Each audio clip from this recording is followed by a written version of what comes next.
So today we're sort of back in Forge for a slightly shorter video than usual, and we're just talking about the cyberpunk genre as a whole, especially with the upcoming CD Projekt Red game, Cyberpunk 2077. We just want to sort of talk about how we feel about the genre as a whole and why we think it might actually be the most important genre in both games and media in general.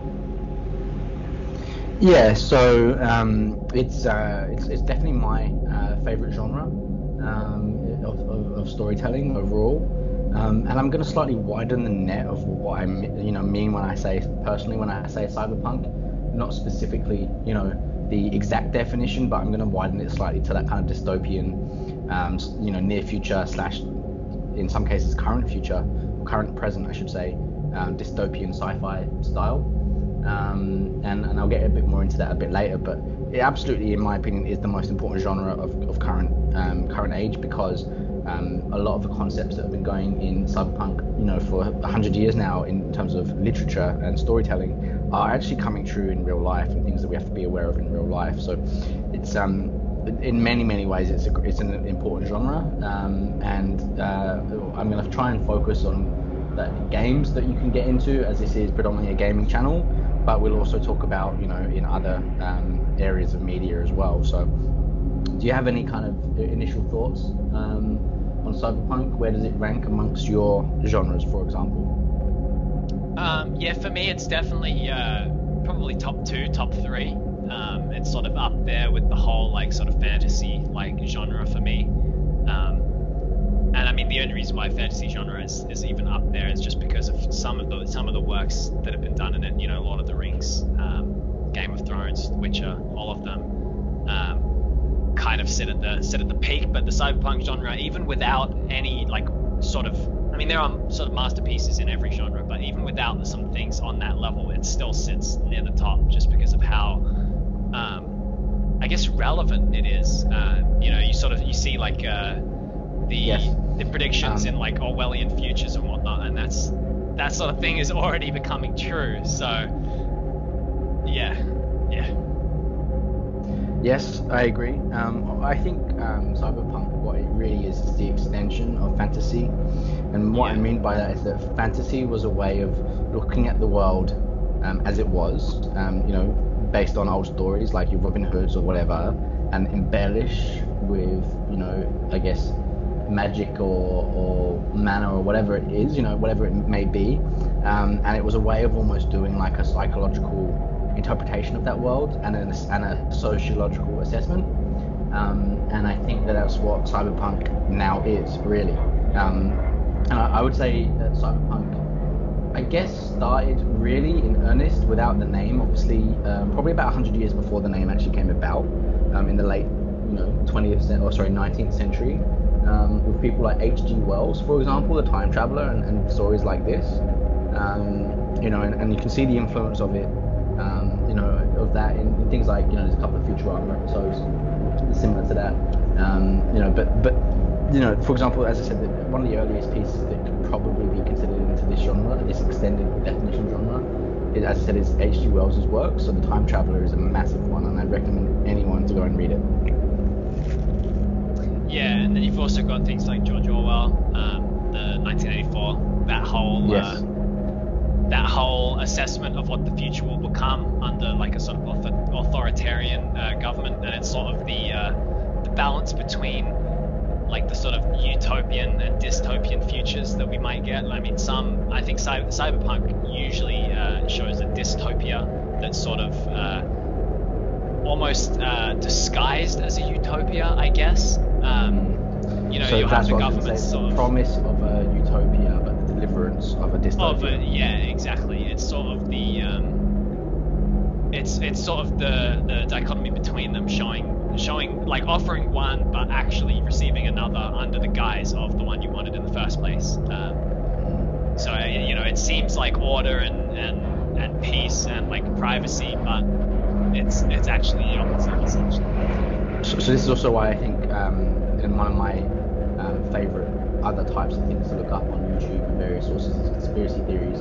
This also looks into where conspiracy theories are very linked with cyberpunk genre or dystopian sci-fi genre, and very evident in obviously the games of Deus Ex, with the like Illuminati involved and everything, and actually done pretty well in those games, I think. But I think there's a couple of things I want to iron out before we get really into depths of a few other things. That one is that a lot of the definitions that you'll see online will say, or people talking about it will say, that it's about the dangers of capitalism, which I think is not it's not incorrect, but it's also it's not far enough. So it's not just the dangers of capitalism, it's also heavily the dangers of communism, socialism, and the two basically being like two heads of the same coin, or whatever you call it, two heads of the same snake. Basically, they're both the same as each other, really. Both are about the power being in the hands of a small few, and generally that top 1%. And that's where also obviously conspiracy theories can arise from. But specifically within cyberpunk, I believe that communism and capitalism are both being warned against, not just one of them versus the other. I think they're both. Well, again, yeah, it depends on the work, but you've sort of got, each side of the coin. You've got communism, you've got capitalism, and again, you've got utopia and you've got dystopia but the coin is still the same. The snake is still the same. Like either way, you're sort of leading down the same path to the same eventual, or not necessarily end of society, but you know what I mean. Like it sort of ends at the same point in the cyberpunk genre, and it's usually not a good one. So the two and maybe three places in the world that have generally produced, I think, the best content for cyberpunk. Obviously, the US is very heavy on cyberpunk content. Japan, massive in anime and manga, and other works. And the UK actually has a good tradition of cyberpunk works too. Obviously, George Orwell being British and 1984 being set in Britannia. It wasn't Britannia. What was it called? I can't remember now. It's been a while since I've actually read it. But basically, I think it was called something like that. No, it's called I don't know. I can't remember. It was like Union One or something like that. Anyway, it was based on the same island. And so those are the three places. So when you're looking for any works of any kind in that genre, I mean, you can't ignore the works from those three countries. Japan especially, the feel of cyberpunk is, really, really immersive. Thinking about movies like Akira, which I thoroughly recommend. Talking about manga like, Battle Angel Alita. And then if you want to talk about the movie that came out last year, it's fantastic. We've also got Ghost in the Shell as works. These for me are like some of the real. I mean, Ghost in the Shell is the is basically the biggest influence on The Matrix, which is probably the highest grossing and possibly most important cyberpunk work ever done. Yeah, and I think Japan's influence actually slightly overshadows the other two countries as well, just because I think it would be, whenever you see sort of a futuristic city in a cyberpunk genre nowadays, you almost cannot imagine it without seeing the street signs in Japanese and Chinese and like the neon, all that sort of stuff. Especially, we'll get into it sort of near the end of the video, I suppose, but Cyberpunk 2077 has obviously taken huge influence from there. There's easily some of the biggest and most important companies and names in the Cyberpunk 2077 universe are Japanese companies or Japanese corporations. So yeah, definitely their influence has sort of seeped into the entire genre as a whole. And probably for the better. So I agree. You've got that the neon signs, the sort of holographic, brightly coloured, neon-esque colourings.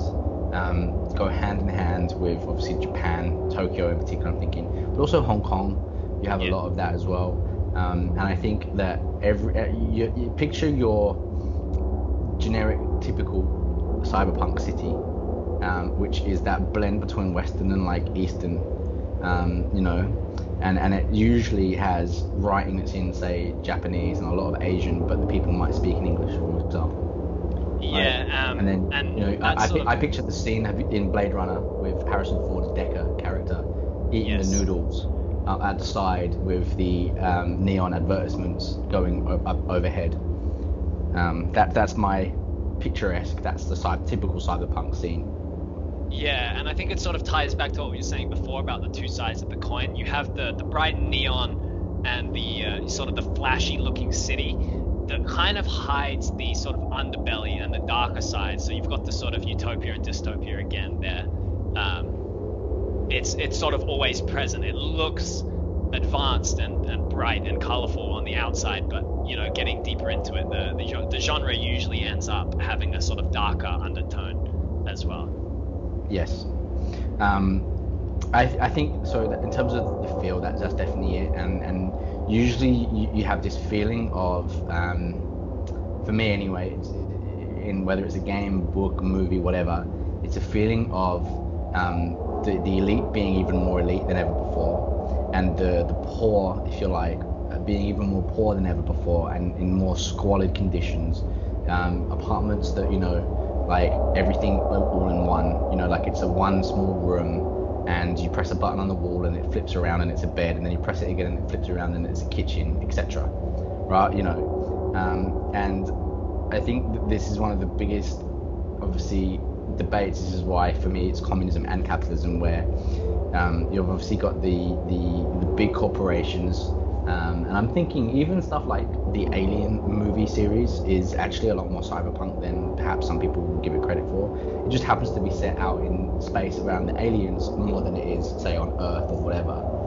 But it is, if it went to Earth, it would 100% be like a Blade Runner style Earth. And I believe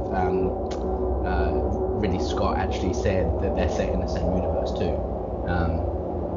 That's what he went for, yeah, which I think is awesome. I think that's confirmed, yeah. Yeah, well, by him anyway. The original story for Blade Runner obviously came from Do Androids Dream of Electric Sheep by Philip K. Dick, who is kind of like one of the modern fathers of kind of a lot of cyberpunk and sci-fi stuff, being the guy that was, how many movies he influenced. But again, he's someone that's definitely worth looking into. The series that was on Stan for our Australian watchers, and it was on, I think, Channel 4 maybe, or ITV over in the UK, and whatever source it may be in, wherever you're in the world, which is the Electric Sheep, like Philip K. Dick's Electric Sheep show, which was like what do you call it? An anthology series of like some of his short stories that hadn't previously been made into movies, that were made into like one-off episodes. That was awful, if you ask me. Like, it was cyberpunk, and it felt like cyberpunk, but it was awful. It was very badly told. I watched like 3 episodes, I couldn't go on. But if you want like an anthology series to get your teeth into, everyone's probably seen this by now, but Black Mirror really is cyberpunk. Yeah, and I think a lot of people don't realize that, but that is exactly what it is. And it's one of the most popular shows, or if not the most popular show on Netflix, basically. But a lot of people don't realize it's the cyberpunk genre. That's what they're watching. Yeah, it absolutely is. So what makes something cyberpunk then? And especially in our definition, obviously we talked about this, dystopian future, if you like. I would say that it's, generally it's a warning of what can be or what might be. It's things like the troubles that come with cybernetic enhancements, or AI, for example, and how we can save or lose our humanity, for example. I think that is a huge element of all cyberpunk. And if you look through things that you have watched, played, read, how much is that? How often does that actually come up? What makes someone human? So that's why this fantasy genre, for example, is a predecessor for cyberpunk. Because in fantasy, you've obviously got like fantasy creatures or humanoid style fantasy creatures like elves or dwarves or whatever it may be, that are, like for example in the Witcher's universe, where they're treated like, obviously subhuman, for example. And then you've got your troubles in, say, the Mass Effect world, which again I think arguably can fit into this quite nicely too, where you've got alien species that are not always treated very well by other humans. And so you've got this battle of what is humanity, what makes you human. And in cyberpunk, you just replace that with corporations, power, money, and AI. Yeah, so AI is a huge point that we can get into, but I'm with you on that one, and I think the closest genre to cyberpunk, aside from fantasy, is obviously sort of the sci-fi genre, and obviously often sci-fi mixes cyberpunk elements, and cyberpunk often mixes sci-fi elements, but yeah, again, the biggest difference is sort of the the focus on, I guess, humanity in Cyberpunk, or the more, the less, like, it's hard to word it really. Where sci-fi for me is something that sort of focuses a bit more on like the broad, like, oh, let's journey out into space and let's see aliens and let's, you know, have our big Star Wars space battles or whatever. Whereas Cyberpunk grounds itself a lot more, and it's a lot less let's go do all of this stuff and let's focus a bit more again on humanity and see how would all of these negative things come from our advancement into the future. So, you know, you've got the futuristic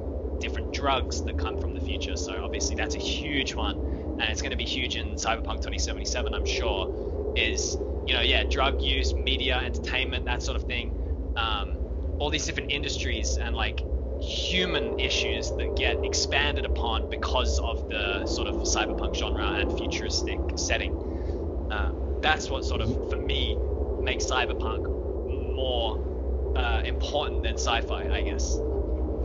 Absolutely. So it would say, for me, so okay, another thing that hasn't been brought up, but I will touch on that, drugs for 100%. So basically it's anything that can soften the impact of actual real life, I would say, and dehumanize it in a sense. So like even like VR comes up a lot, you know, and gaming and constant ingestion of like news, and specifically news that they want you to, you know, the corporations, if you like, want you, or the government wants you to like be taking in. So you could even argue that YouTube itself is a form of a cyberpunk dystopia. The way it constantly will notify you and get you to go and watch another video, and that's why you need to turn off autoplay, by the way, because you should just always choose what you're going to listen to. But this is the other thing. So we've got, like, you know, an adult sort of ennui or a general boredom of life, of everyday life, loneliness, isolation, even though you're in a bustling metropolis with billions or millions or whatever of other people around you. Things like a rejection of hard cash, I'd say would be a thing. As the future comes in, there's like credit chits like in Mass Effect, or, you know, retina scans that determine whether you can afford something, for example. I think that one of the big elements that does come up a lot, specifically in Japanese cyberpunk, but also in others, is like the threat or fallout of nuclear war, nuclear disaster. Yeah. Again, that's why Akira was such a groundbreaking, you know, anime or manga, and before that, where Akira is the nuclear power, for a spoiler for anyone, but whatever, like, it's 30 years old, 40 years old now, so, you know. But basically, the whole thing is that's massive in Cyberpunk. Yeah, nuclear fallout especially is a very, very big one, and it's a very real one. And again, this gets back to the point of Cyberpunk kind of shows us what we're already heading towards, or already might even be living in. You know, we've already had nuclear bombs dropped on planet Earth.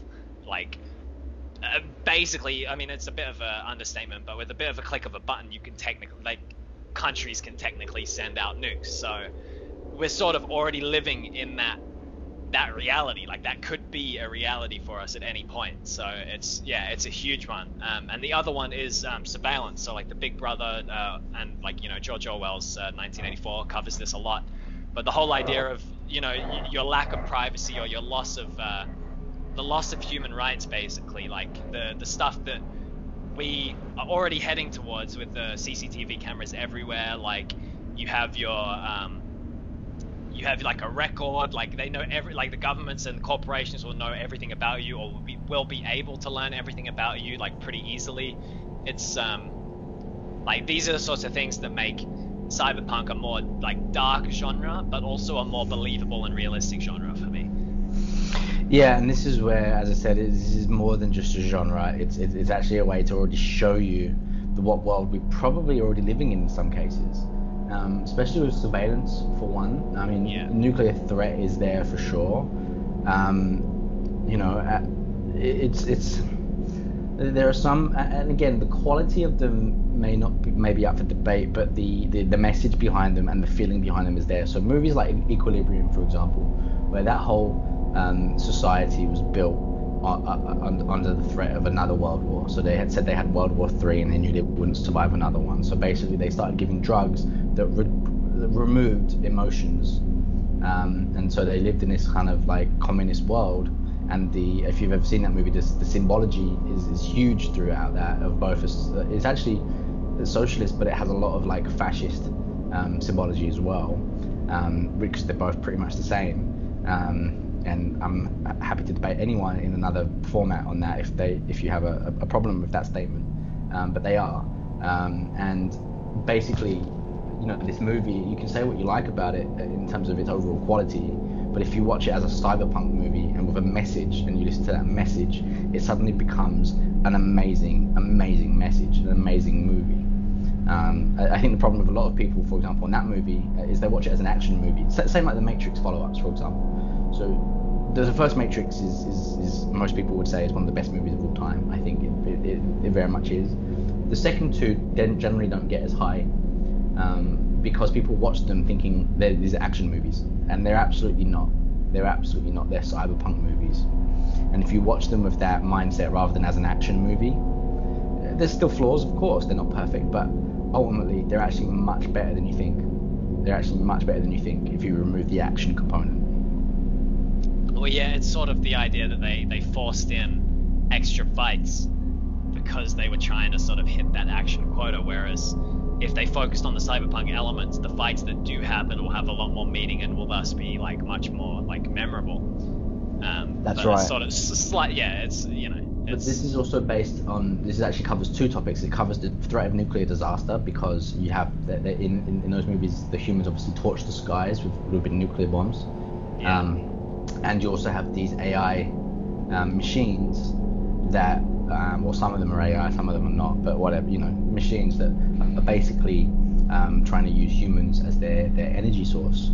And this is where this genre actually kind of pervades into a lot more movies and more mainstream things that people don't realize. For example, the Terminator series, the Cyberpunk. Yeah, I was going to say that earlier. Terminator is a fantastic example of a cyberpunk sort of universe.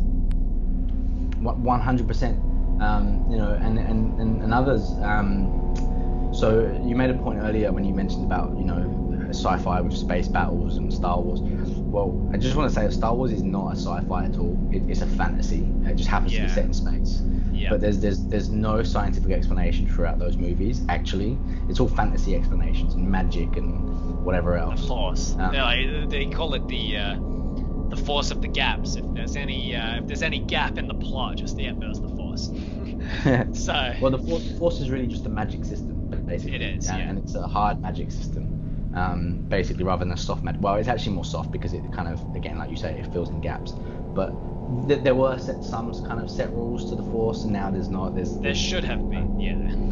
Yeah, but so it makes it more soft. But that is a fantasy, so that's in the fantasy genre, and that's fine. That still does talk about.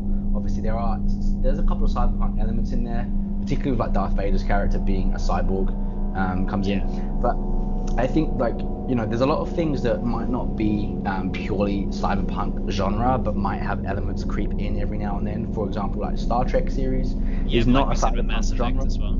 Same thing, yeah. Mass Effect is not purely cyberpunk, but it has a lot of cyberpunk elements. Same with Star Trek. You've got the Borg as one of the enemies that literally come from cyborgs, and that is very much kind of a cyberpunk style story, but on the most part that is pure sci-fi. But then you have elements of you were talking about this, another Japanese one, Cowboy Bebop. Cowboy Bebop is fantastic, yeah. Which is, I guess, not purely cyberpunk, although it has a lot of it. It really does have cyberpunk elements. There's actually slightly off topic, but just to prove the point, there is an episode where sort of like a crime boss who's sort of like controlling things from the shadows, like using computers and whatnot, turns out is actually just a child in hospital that's plugged into like the sort of like digital world, I guess. So it is very, very cyberpunk. Like, even though it is set in space, it definitely focuses more on the cyberpunk elements, in my opinion. Yeah. So I guess with cyberpunk, you got to take it all as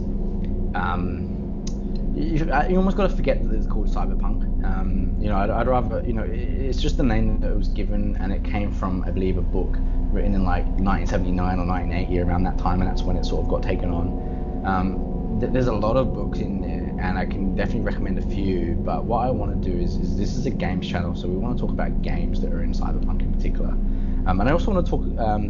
We're not a travel. We don't get any kickbacks from anyone, but there's a couple of places that I definitely recommend going to if you want to go to a place that has influenced the Cyberpunk genre as well. And we'll get onto that kind of a bit later on in the end. We've touched on it, but in terms of games. I mean, the most famous probably example of games is Deus Ex series. Yep, and pretty much the first thing a lot of people think of when they think of Cyberpunk games. And I think that with this one, it's worth it for the story. It's worth it for the story, whether you like the gameplay or some of the things or not. I know there's a lot of critics of Deus Ex games out there, and I buy some of that. But I have to say, as a feeling, like you absolutely feel like you're in Cyberpunk. It's got the neon where it needs to have the neon, but it also has this sort of bleakness. And bleakness is actually a word that I think that you have to use it with Cyberpunk as well. That the world is actually, for all that neon, you can see it's just a facade, and underneath it's bleak. It's just bleak. That's exactly what I meant earlier. Like it's just the two sides of the same coin. Ultimately, like you have the neon on the surface, and it's like the surface level, like futuristic technology, but actually like under the surface, it's bleak, it's dark, it can be gritty, and it's, you know, on the surface it's the sort of utopia, but under the surface it's definitely like more dystopian. Yeah, absolutely. And the best thing about Deus Ex is that you're talking about a lot of cybernetic implants, and so they do go into the humanity of it. You know, and there's good conspiracy theories in there, and I'm not going to spoil for anyone because I really want you to go and play it if you haven't played it. But there are some real good story elements that tick a lot of the boxes of it. We actually both recently played one just a few months ago, didn't we? That was sort of I guess a more budget, like not a AAA game, cyberpunk game. Do you remember, called The Observer? Yep. What did you think of that? Yeah, so this was sort of merging the genre of like horror, I guess, with cyberpunk.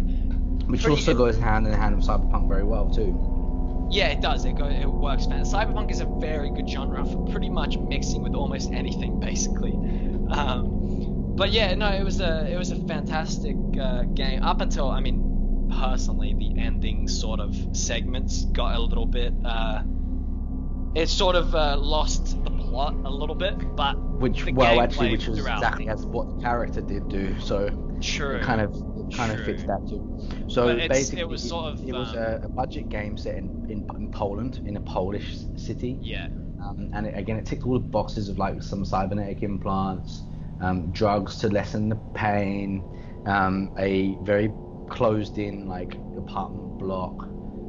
And one of the things that I loved about it the most was the main character that you controlled was the likeness and voice of Rutger Hauer, who is was Roy in Blade Runner, one of the earliest predecessors of all cyberpunk movies. He's died not long after that game too, so it was one of the last works that he did, and his performance is really strong. But it was one of those where I didn't know how, again, the whole Polish thing maybe got me because of Cyberpunk 2077 being by Polish developers, but I didn't realize that truly that Eastern Europe actually is a really good setting for Cyberpunk 2 because of the communist war that was there. It actually would really fit it too, if you ask me. Yeah, it's a really good spot for it, but also like on the game topic, kind of the whole focus on, I guess, the sort of psychedelic experience, so like on the sort of drugs, the mental state, the reliance on like the technology. Like he had this thing that he could chip into like another person's head to basically force like the truth out of them. Like it was sort of like he could basically just read their memories like data. And that is also quite similar to Blade Runner as well, to be honest, in the sense that they could do that, the replicants and stuff. But it's very cyberpunk in terms of there's nothing, everything can be invaded in. You can see pretty much everything. There's no privacy anymore. That's gone, because it's your knowledge on you is too much power and money can come from it. And that's one of the biggest things. I think if we could go with a bit of a list, let's say of a few things that we can recommend to our viewers or listeners, what they can do. These are the things that I would recommend between now and April, when Cyberpunk 2077 comes out. If you truly want to be across this genre, if you're not already, some things that we recommend. The Brock and Stingy recommendations. It's the first time we've done this actually, but I really want to go through a few titles and recommend things to people. Do you have some that you want to recommend now off the top of your head? Yeah, I mean, I guess so.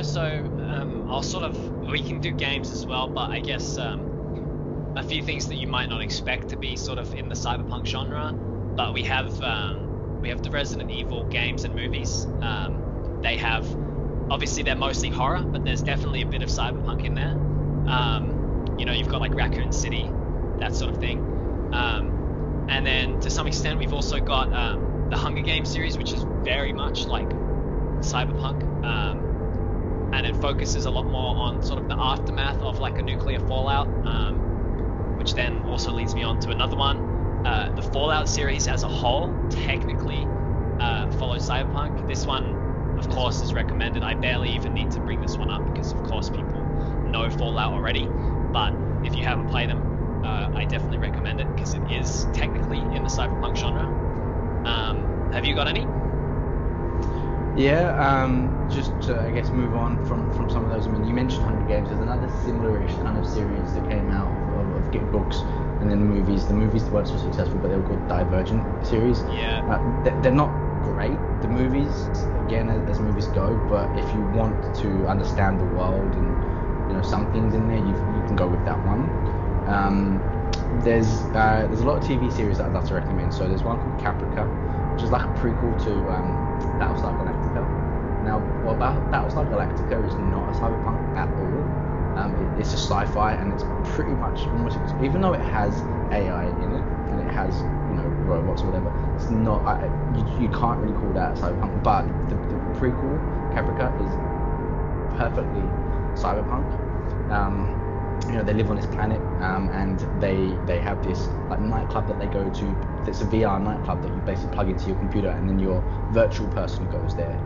And I'm not going to say any more, but it's definitely worth it. It's only one series. It's 100% worth it. It's really, really good. If you want another book series that got made into a Netflix series so far, only one season of it made as of now, but there's a second one in production, I believe, and it's called Altered Carbon, based on like the Takeshi Kovacs series of books. Really, really good. Again, all of the right notes. There's obviously a Netflix series, so take that with the Netflix pinch of salt that you get it with, but it's generally pretty good. Like I said, Akira is probably a must-see for anyone if they haven't already. In terms of playing, it's not 100% cyberpunk, but Mass Effect, I have to say, again, not Andromeda so much, but the original trilogy, I thoroughly recommend. And I guess read 1984, read Brave New World. Those two go pretty hand in hand because they came out around the same time. Very, very worth it. And then I guess Final Fantasy VII. I know it's getting old now, but there's a remake of that coming out soon. Very worth it if you haven't already played it. In terms of, again, the cyberpunk feel, like a cyberpunk style city. And yeah, I mean, like there's a lot more that we can go into. I think Ghost in the Shell is, and actually, to be honest, I even didn't mind the Hollywood Scarlett Johansson version for the simple reason that it was never going to be the same as what the originals were. Forget about what you hear about the SJWs talking about her being whitewashed. It's not whitewashed at all. It's a Hollywood version. So don't worry about that. Forget about that past that. Just go and watch it. But also, especially the original Ghost in the Shell, you'll love. There's another one. It's Anna Darkly. It's a Richard Linklater. I don't know what you would call it. It's like a CGI movie, but it's got Robert Downey Jr. and it's got quite a few other, like I think Keanu Reeves and a few other actors, but they're all like graphic versions. Like it's almost like the graphic novels that you used to get, but in a movie form. It's also very worth it. It's mostly on the drugs and stuff, and it's California, but but it worked. And a couple of left field suggestions. The remake of RoboCop. Forget about it being a remake of RoboCop and think about it as a cyberpunk movie. The remake of, or the new Dredd, the newest Dredd, it's 2012. Again, forget about it being about Judge Dredd from the 90s with Sylvester Stallone. That was awful. Dredd 2012 with Cole Urban is, and Lena Headey, obviously Cersei from Game of Thrones, actress. It's amazing. It's really, really good, perfectly cyberpunk. And I guess as a final suggestion, which I now cannot remember what I was going to say, so I'll put it in the comments when I think about it. But yeah, just anything that really fits into that cyberpunk genre. Don't worry about how it comes out in critical ratings so much as what's the story, what's the setup about. That's what I would say. Yeah, so just to finish off a couple of left field picks as well that I have on Steam. I'm not actually sure if you can get them elsewhere, but obviously we talked about Observer. The other pick is Ruiner. It's a smaller game, but it's still cyberpunk genre. It definitely has sort of that feel, that sort of like Japanese neon text sort of feel. And then also a big one, which you might not think, but it definitely has cyberpunk elements, is Chrono Trigger. Yes. Most of it is fantasy, like most of it, but because of, I won't spoil anything because it's a pretty good game, but it definitely jumps between sort of fantasy worlds and definitely like cyberpunk-esque, like post-nuclear Fallout worlds as well. So 100% recommend that as well. Yeah, agreed. And I'd say, just to cap it all off, anything by Philip K. Dick, anything that has involvement of a guy called Isaac Asimov, who was a sort of Russian-American author back in the day. There's a film adaptation of one of his, or a couple of his books put together called I, Robot, with Will Smith in it. Again, it's become like a bit more of like a Will Smith type flick, but it's actually pretty awesome. Philip K. Dick movies like Minority Report, Total Recall, either of them. Obviously Blade Runner is originally from his as well. And there's two of those, and actually the follow-up to that was really good as well. Very, very worth it. Alien, the first two in particular, are much more cyberpunk and very, very good. Terminator series, if you've probably already seen that, I'd imagine, but go and watch them to get that kind of cyberpunk. And I guess, as I said, it's really important when it comes to the ratings to remember that the critics that rate them are mainstream. And they're basing it on, like, as I said, The Matrix was based on being a sci-fi action, not a cyberpunk, which is wrong. And it's a cyberpunk/philosophical movie. That's what it really is, with action bits thrown in there. And I guess, as I said, I do really enjoy this genre, so I'd like to talk about it a lot. It's closely related to the steampunk genre. So games like Bioshock are kind of a bit of both, straddling the line, really. Oh, definitely, yeah. Bioshock, especially Infinite. Again, I won't talk in depth at all because that's a game that I know people won't want spoiled. But 100% there's cyberpunk elements in there too. 100%. Well, steampunk is basically just cyberpunk but set in the past. Really? Yeah, it covers it very much covers similar topics though. So I would exactly. I would, and again, especially Infinite because it sort of covers. It goes into the future a little bit as well. It shows potential futures. So 100% that's in there as well. And I think the last thing I would say is that Cyberpunk 2077 is based on a series and like a game from the 80s, I believe, originally, that has been redone in various guises a few times actually. And CD Projekt Red are just the latest people to get onto it. I don't believe there's been any games actually made on this before. So by all means look into it. It used to be a board game, I believe, like a tabletop. I believe it was originally a board game, but I believe it was adapted into other things as well. Yeah.